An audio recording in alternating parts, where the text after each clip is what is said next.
In a bustling city by the sea, where tall buildings reached for the sky and cars honked their horns day and night, there lived a young woman named Amara. She was known far and wide for her amazing skill at braiding hair. People said her fingers moved faster than the eye could see, weaving beautiful styles that would normally take hours in just a few minutes. Amara owned a small hair salon called Strands on a busy street corner. The shop always had a line of people waiting outside, eager to have their hair done by the famous Amara. From little girls to grandmothers, everyone wanted to sit in Amara's chair. But there was something very strange about Amara's salon. A big sign on the door read, "No mirrors allowed." This rule confused many people. After all, how could you get your hair done without looking in a mirror? But Amara was very strict about this rule. Before anyone could enter the salon, they had to empty their bags and pockets to prove they weren't carrying anything shiny or reflective. Despite this odd rule, people still flocked to Amara's salon. They loved how quickly she worked and how beautiful their hair looked when she was done. Amara could braid up to 10 people. Dear viewer, you might be wondering why Amara had such a strict rule in her hair salon. Keep listening, and you'll soon find out. But before we dive back into the story, I have a heartfelt request for you. If you haven't yet subscribed to my channel, please consider doing so. Your support means the world to me, and I'm genuinely asking for your help to grow this community. Just a click on that subscribe button can make a huge difference.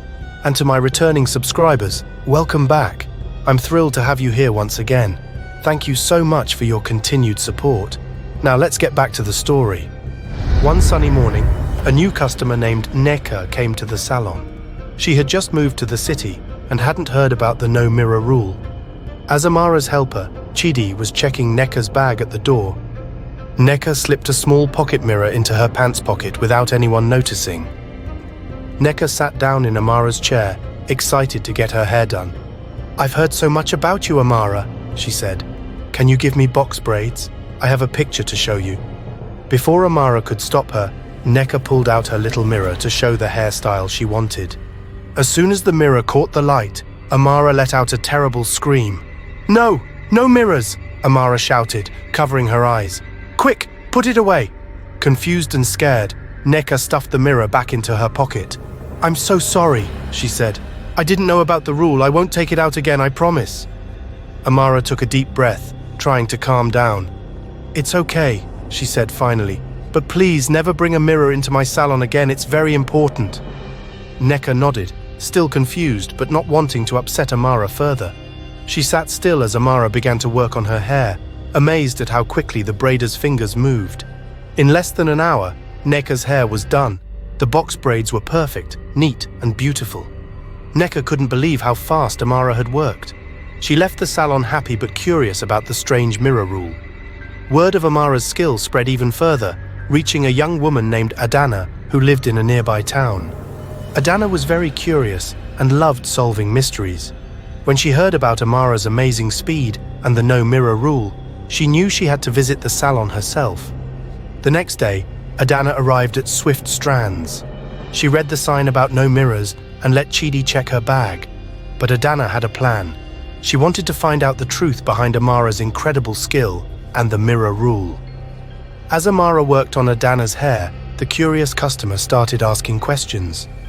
"How did you learn to braid so fast, Amara?" she asked. Amara smiled.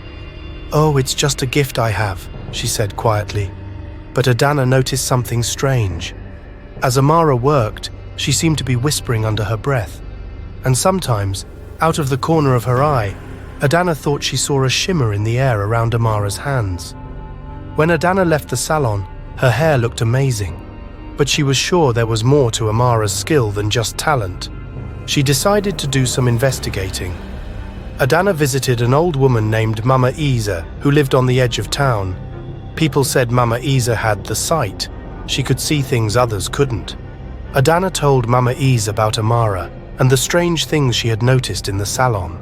The old woman closed her eyes and was quiet for a long time. When she opened them again, they were filled with sadness. "Poor Amara," Mama Eze said. "She is not alone when she braids. There is a spirit that helps her, a water spirit from the sea, a powerful mami water. That is why she can work so quickly. but it comes at a great cost. Adanna was shocked. A water spirit? But why? And what about the mirror rule? Mama Eze explained. When Amara was a baby, her mother made a deal with a powerful water spirit. In exchange for making Amara a skilled and successful hairdresser when she came of age, the spirit would be allowed to touch the hair of Amara's customers. This gives the spirit power. But if anyone sees the spirit in a mirror while Amara is working, the spell will be broken and Amara will die. Adanna couldn't believe what she was hearing. Poor Amara, she must be so scared all the time. Isn't there any way to break the spell without hurting her? Mama Eze thought for a moment. There might be a way, she said slowly, but it will be dangerous. Are you willing to help Amara? Adanna nodded eagerly. Yes, of course. What should I do? Mama Eze went to an old chest and took out a small round mirror. It was beautiful, with shells and pearls around its frame. This is a magic mirror, she explained. It can trap spirits inside it. You must take this to Amara's salon and use it to catch the water spirit. But be careful, the spirit will fight back and Amara might be in danger. Adanna took the mirror carefully. I'll do my best, she promised. The next day, Adanna went back to Swift Strands. She hid the magic mirror in her shirt and went inside. Amara was there, getting ready to start work for the day. Amara, Adanna said quietly, I know about the water spirit. I want to help you break free from it. Amara's eyes went wide with fear. How do you know? She whispered. Please, you can't tell anyone.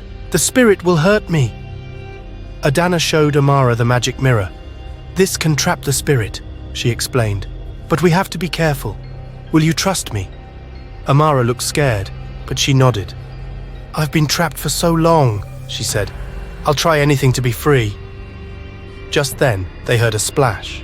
The air shimmered, and suddenly, standing in the middle of the salon was a beautiful but terrifying creature. It was half woman, half fish, a mermaid with long flowing hair and scales that glittered like jewels. But its eyes were cold and angry. Amara, the mermaid hissed. What have you done? How dare you try to break our deal? Amara fell to her knees, trembling, but Adanna was brave.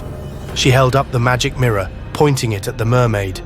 Leave Amara alone, she shouted. You have no right to control her life. The mermaid screamed as the mirror began to glow. It tried to swim through the air, to escape, but the mirror's power was too strong. Slowly, the mermaid was pulled towards the glass. No, it shrieked. I won't go back to the sea alone. The mermaid reached out and grabbed Amara's arm. If I go, she goes with me, it declared. Adanna didn't know what to do. She couldn't let the mermaid take Amara, but she couldn't lower the mirror either. Suddenly, she had an idea. Amara, she called, your comb, the one you used to braid. Throw it at the mermaid. Amara didn't understand, but she trusted Adanna. She pulled her special comb from her pocket and tossed it at the mermaid. As soon as the comb touched the creature's scaly tail, there was a flash of light. The mermaid let go of Amara, shrieking in pain. In that moment, the magic mirror pulled it in with a great sucking sound. There was another flash of light, and then silence. Amara and Adanna looked at each other in shock. Then they looked at the mirror. Inside, they could see the mermaid trapped behind the glass. It looked angry, but could no longer hurt them. We did it, Adanna breathed.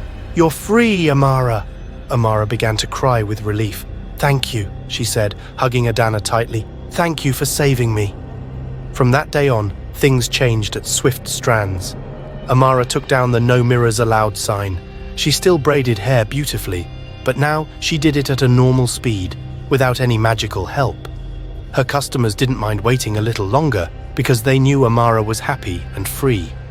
Amara and Adanna became the best of friends. Together, they worked in the salon, making people beautiful and sharing the story of how bravery and kindness broke an evil spell. And the magic mirror. Mama Eze kept it safe, making sure the mermaid could never escape to trick anyone else again. Sometimes, late at night, people said they could hear angry splashing coming from the old woman's house.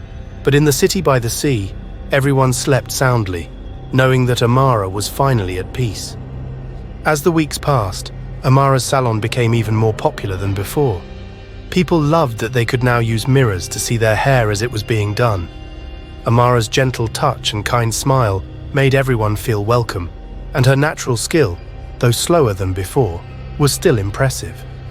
One day, a young girl named Kioma came to the salon with her mother. Kioma had beautiful thick hair, but it was tangled and messy. Her mother looked tired and frustrated. "Please, Amara," the mother said, "can you help us? Kioma's hair is so difficult to manage. We've tried everything." Amara smiled at Kioma. "Don't worry," she said softly. "We'll make your hair beautiful and easy to care for. Would you like that?" Kioma nodded shyly. As Amara began to work on her hair, she told Kioma a story about a little mermaid who lived in a coral castle under the sea. The story was so engaging that Kioma forgot all about the tugging and pulling on her hair. When Amara was finished, Kioma's hair was in neat, pretty braids. "There," Amara said, holding up a mirror. "What do you think?" Kioma's eyes went wide. "I love it!" she exclaimed. "Mama, look how pretty!" Kioma's mother was amazed. "How did you do that without any fuss?" she asked Amara. "Usually Kioma cries when we try to braid her hair." Amara winked. "Sometimes a good story is the best magic of all," she said. As Kioma and her mother left, Adanna, who had been watching from nearby, came over to Amara. "You're still magical," she said with a smile, "just in a different way now." Amara blushed. "I'm just happy I can help people without being afraid anymore," she replied. But not everyone was happy about the changes at Swift Strands. Some customers who had gotten used to the superfast service were impatient with the longer wait times. One day, a wealthy woman named Mrs. Okafor came in, demanding to have her hair done immediately. "I don't have time to wait," she snapped at Amara. "I heard you could do a full head of braids in an hour." "What happened to your special touch?" Amara tried to explain that things had changed, but Mrs. Okafor wouldn't listen. She stormed out of the salon, telling everyone in line that Amara had lost her skill. That night, Amara sat alone in the salon, feeling sad. Had she made a mistake in breaking free from the mermaid's spell? Maybe people only liked her because of her supernatural speed. Suddenly, there was a knock at the door. It was Adanna, carrying a basket full of treats. "I thought you might need some cheering up," she said. As they shared the food, Adanna reminded Amara of how much happier and freer she was now. "You're still amazing at what you do," Adanna said, "and now you're doing it honestly, with your own 2 hands. That's something to be proud of." Amara smiled, feeling better. She realized that true friends, like Adanna and many of her loyal customers, appreciated her for who she was, not just for how fast she could work. The next day, Amara had an idea. She put up a new sign in the salon window. "Every braid tells a story." When customers came in, Amara would ask them about their lives, their dreams, and their challenges. As she worked on their hair, she would weave their stories into the braids. People loved this new approach. They left the salon not just with beautiful hair, but feeling heard and understood. Word spread quickly about Amara's special way of braiding, and soon the salon was busier than ever. One afternoon, a nervous-looking young man named Emeka came into the salon. I need help," he stammered. "I have a job interview tomorrow, but my hair is a mess. I'm afraid I'll make a bad impression." Amara sat Emeka down and listened to his story as she worked on his hair. He was applying for a job as a teacher at the local school, but he was worried that he wasn't good enough. As Amara trimmed and styled Emeka's hair, she told him about all the strengths she could see in him. His kindness, his intelligence, and his passion for helping others. By the time she was done, Emeka's hair looked neat and professional, and he stood a little taller, feeling more confident. The next week, Emeka came back to the salon, beaming with joy. "I got the job," he announced, "and it's all thanks to you, Amara. The way you made me feel confident, it made all the difference in my interview." Amara was overjoyed. She realized that her true gift wasn't just in braiding hair, but in helping people feel good about themselves. As the months passed, Swift Strands became known as more than just a hair salon. It became a place where people could come to feel heard, appreciated, and beautiful, inside and out. But the mermaid trapped in the magic mirror hadn't given up. In Mama Eze's house, it plotted and schemed, looking for a way to escape and take revenge on Amara and Adanna. One stormy night, as lightning flashed and thunder boomed, the mermaid saw its chance. A bolt of lightning struck near Mama Eze's house, causing her to drop the magic mirror in surprise. The mirror rolled across the floor and cracked slightly. The mermaid pushed against the crack, using all its magical strength. Slowly, a trickle of water began to seep out of the mirror. The mermaid concentrated hard, turning its body into water to squeeze through the tiny opening. By morning, the magic mirror lay empty on Mama Eze's floor. The mermaid had escaped. Meanwhile, Amara was getting ready to open the salon for the day. As she unlocked the door, she felt a strange chill in the air. She looked around, but everything seemed normal. Shrugging off the feeling, she went inside to prepare for her first customer. What Amara didn't know was that the mermaid was watching her from the drain in the salon's wash basin. It had followed the water pipes all the way from Mama Eze's house, determined to reclaim its power over Amara.